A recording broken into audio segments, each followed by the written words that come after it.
जय हिंद मेरे प्यारे भाइयों। यहाँ पर हम लोग डिस्कस करने वाले हैं मध्य प्रदेश में जो राज्य सहकारी बैंक की वैकेंसी निकली है उनके बारे में। तो हम लोग यहाँ पर डिस्कस करेंगे राज्य सहकारी बैंक की जो वैकेंसी है वो आप लोगों की टोटल वैकेंसी 2000 प्लस है, यानी 2000 से ज़्यादा है। ठीक, अब वो कौन कौन सी वैकेंसी है, उनमें फॉर्म कैसे अप्लाई होगा, उसकी क्वालिफिकेशन क्या है मेरे भाई, उसके एग्जाम का पैटर्न क्या रहने वाला है, वो सारा डिस्कस करने वाले हैं। ठीक, तो चलते हैं मेरे भाई, डिस्कस करते हैं एक एक से। सबसे पहले तो अपन लोग बात करें तो यहाँ पर मैं आप लोगों को ये बता दे रहा हूँ कि ये दो टाइप की आप लोगों की पोस्ट हैं, और ये जो दो टाइप की पोस्ट है उनमें से एक तो है आप लोगों की 1763, यानी 1763 पोस्ट आप लोगों की ये है, और वहीं पर 313 पोस्ट और हैं। इस प्रकार से आप लोगों की 2000 प्लस पोस्ट है, यानी 2000 के समथिंग आप लोगों की पोस्ट हो गई हैं। तो 313 ये हो गई हैं, और आप लोगों की मैंने बोला है कितनी, 1763 ये हो गई हैं। अब ये दोनों पोस्ट क्या हैं, तो पहले आप लोग देखोगे कि ये जो पोस्ट है आप लोगों की वो कंप्यूटर ऑपरेटर और सोसाइटी मैनेजर की हैं। कंप्यूटर ऑपरेटर और सोसाइटी मैनेजर की हैं मध्य प्रदेश के 38 जिलों में। मध्य प्रदेश के कितने जिलों में, 38 जिलों में। ये लिखा है मेरे भाई 38 district centre cooperative bank of Madhya Pradesh. तो मध्य प्रदेश के 38 जिलों में। अब जिले वगैरह हम लोग अभी डिस्कस करते हैं। तो चलो मेरे भाई, अब आप लोगों को एक एक से ये बताया जाए सबसे पहले तो, कि जैसे मैं सबसे पहले आप लोगों के लिए 1763 जो पोस्ट है इनके बारे में डिस्कस कर ले रहा हूँ।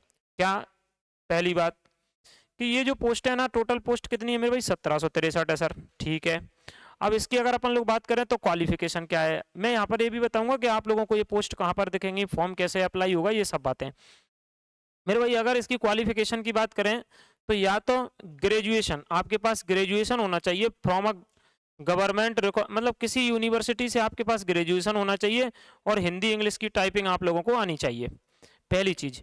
अगर आपके पास ग्रेजुएशन है तो इसके साथ कंपलसरी है कि 1 साल का कंप्यूटर का डिप्लोमा होना चाहिए, जैसे कि डीसीए पीजीडीसीए ऐसा कुछ होना चाहिए। यानी उन्होंने बोला है मेरे भाई कि ग्रेजुएशन के साथ लगेगा 1 साल का कंप्यूटर का डिप्लोमा, या तो ये क्वालिफिकेशन हो, या मान लो आप लोगों के पास ये क्वालिफिकेशन नहीं है तो क्वेश्चन में लिखा है कि इनमें से कुछ होना चाहिए। या तो आपके पास बी यानी इंजीनियरिंग होना चाहिए, सीएसआईटी में, एमसीए बीसीए, ये सब इनमें से कुछ भी हो सकता है। ठीक है, तो आपके पास एक कंप्यूटर से संबंधित डिग्रियां हों, दो बातें। तो ये क्वालिफिकेशन है आपकी किसकी, कंप्यूटर ऑपरेटर वाले की। दूसरा मेरे भाई सोसाइटी मैनेजर वाले, सोसाइटी मैनेजर वाले की भी सेम क्वालिफिकेशन है। आप देखो, या एक ग्रेजुएशन है तो उसके साथ 1 साल का कंप्यूटर का डिप्लोमा लग रहा है, और अगर ऐसा नहीं है तो फिर आपके पास इंजीनियरिंग बी या फिर एमसीए बीसीए, ये इनमें से कुछ होना चाहिए। ठीक है, कंप्यूटर से रिलेटेड चीज़ों में। तो ये आप लोगों की क्वालिफिकेशन है। अब क्वालिफिकेशन के बाद हम लोग थोड़ा सा डिस्कस करें, ठीक, कि एज का जो क्राइटेरिया है वो क्या है आप लोगों का। तो एज का जो क्राइटेरिया है इसमें वो क्या रहने वाला है, तो एज का क्राइटेरिया आप लोगों का है इसमें 18 से 35 साल, 18 से 35 साल। और वहीं पर एससी एसटी ओबीसी जो है ना मेरे भाई, उनको आप लोगों को फीमेल कैंडिडेट, ठीक, एससी कैंडिडेट, तो ये जो कैंडिडेट हैं, ठीक, और एक्स सर्विसमैन वगैरह, इन सबको 5-5 साल की जो छूट है वो दी गई है, यानी 40 से ज़्यादा नहीं होना चाहिए, यानी 18 से 35 डायरेक्ट है, और बाकी जो एज का रिलैक्सेशन है वो 5 ईयर है। तो इस प्रकार से आप लोगों के लिए मैक्सिमम 40 ईयर है, ये आप लोगों की एज है। अब बात करते हैं हम लोग, अब बात करते हैं मेरे भाई हम लोग इसके बारे में कि इसका जो पेपर है वो क्या रहने वाला है, यानी पेपर में आप लोगों का क्या पूछा जाएगा। मैंने बोला अभी लास्ट में मैं आप लोगों को बता दूंगा कि आप लोग कहाँ से क्या कर सकते हैं।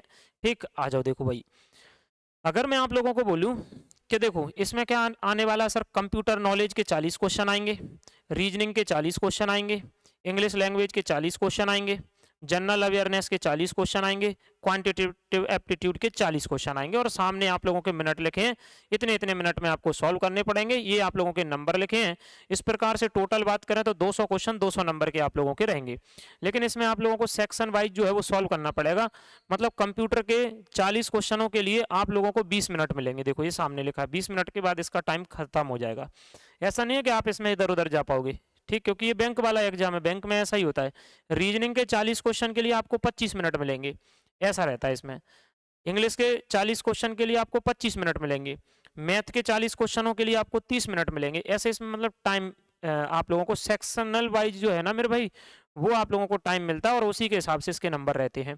तो ये आप लोगों का सारा है कि इसमें कंप्यूटर आएगा, रीजनिंग आएगी, इंग्लिश आएगी, ठीक, जनरल अवेयरनेस आएगी, और मैथमेटिक्स आएगा। तो ये मैथ है, रीजनिंग है, इंग्लिश है, कंप्यूटर है, और आप लोगों की जनरल अवेयरनेस है। सो ये आप लोगों का एग्जाम का पैटर्न है। ठीक है, अब सबसे बड़ी बात ये बनी हुई है लोगों के सामने कि इसका फॉर्म वगैरह कहाँ भर रहे हैं, मतलब ठीक, ये हमको तो मिल ही नहीं रही है। ये सारी चीज। तो देखो आप लोग या तो अपेक्स बैंक की ऑफिशियल वेबसाइट पर जा सकते हो, या फिर मान लो बहुत सारे लोग सरकारी रिजल्ट खोलते हैं। जब आप सरकारी रिजल्ट खोलोगे तो सरकारी रिजल्ट में ऐसे जाओगे तो अभी तो आपको पता ऊपर यूपी पुलिस है, ठीक, रेलवे ग्रुप डी के लिए भी चीजें आ चुकी हैं 2026 22,000 पोस्ट।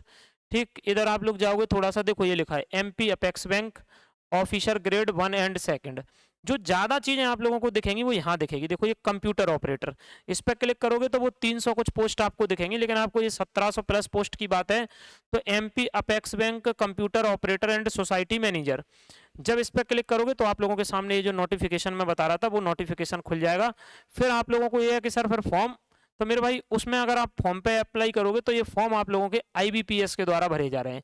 यानी मेरे भाई जो बैंक के एग्जाम कराती है ना आईबीपीएस, तो वो आईबीपीएस के थ्रू, जैसे आप लोग अगर अलग अलग बैंकों के जब एग्जाम होते हैं उनमें वैकेंसी निकलती है तो एग्जाम बैंकों के आईबीपीएस कराती है। जैसे एसएससी का एसएससी जो है ना करा रही है, रेलवे का रेलवे बोर्ड करा रहा है, ऐसे बैंकों का आईबीपीएस बोर्ड है वो कराता है मेरे भाई। तो इसका एग्जाम आपका आईबीपीएस कराएगा और वहाँ से आपके जो फॉर्म है वो अप्लाई हो जाएंगे। देखो ये बिल्कुल यहाँ से नया रजिस्ट्रेशन हो जाएगा, जिसका रजिस्ट्रेशन पहले से बैंकों का तो इधर कर सकते हैं। 6/1/2026 से आपके फॉर्म जो है मेरे भाई भरना शुरू हो गए हैं और 5/2/2026 तक आप लोगों के फॉर्म भरे जाएंगे। तो बिल्कुल आपकी आईबीपीएस की साइट पर जाकर के आप लोग इस फॉर्म को अप्लाई कर सकते हैं, क्योंकि बहुत सारे लोगों का ये है कि ये फॉर्म तो ठीक है सब लोग बता रहे हैं, लेकिन अप्लाई कैसे करेंगे, कहाँ है, कौन सी साइट है। हालांकि इधर अपन लोग डिस्क्रिप्शन में लिंक भी डलवा देंगे, पर आप लोग आईबीपीएस की साइट पर जाकर के ऑनलाइन वाले से या आप लोग जानते हो तो आप भर सकते हो। ठीक है, तो ये सारा का सारा नोटिफिकेशन मैंने, देखो इधर अगर आप लोग चाहते हो कि ये तो पूरे नोटिफिकेशन है, यानी यहाँ पर आप जाओगे तो ये बड़े बड़े नोटिफिकेशन है, इसमें सारी बातें लिखी हुई हैं, देखो सब की सब बातें इसमें लिखी हुई हैं। ठीक, तो जो काम की बातें थी वो मैंने बता दी। हाँ, बहुत सारे लोग कहेंगे सर जिले का समझ में नहीं आ रहा, तो देखो आप सारे मध्य प्रदेश के ही 38 जिलों में निकली हैं। जैसे बालाघाट में 10 पोस्ट हैं, छिंदवाड़ा में 23 पोस्ट हैं, जबलपुर में 6 पोस्ट हैं, मंडला में 31 पोस्ट हैं, नरसिंहपुर में 11 हैं, सिवनी में 10 हैं, गुना में 24 हैं, ग्वालियर में 22 हैं। ऐसे देखो जिले बाई जिले, एमपी के ही जिले बाई जिले है ये, आप देख सकते हैं। तो मध्य प्रदेश के जिलों में ये पोस्टें निकली हुई हैं। ठीक है मेरे भाई, सो मुझे उम्मीद है आप लोगों को वीडियो पसंद आया होगा। वीडियो को लाइक करना, शेयर करना मेरे भाई, चैनल पर नए हो तो चैनल को सब्सक्राइब करना ऐसे और वीडियो के लिए। और बाकी हम लोग नेक्स्ट वीडियो में मिलते हैं। जय हिंद।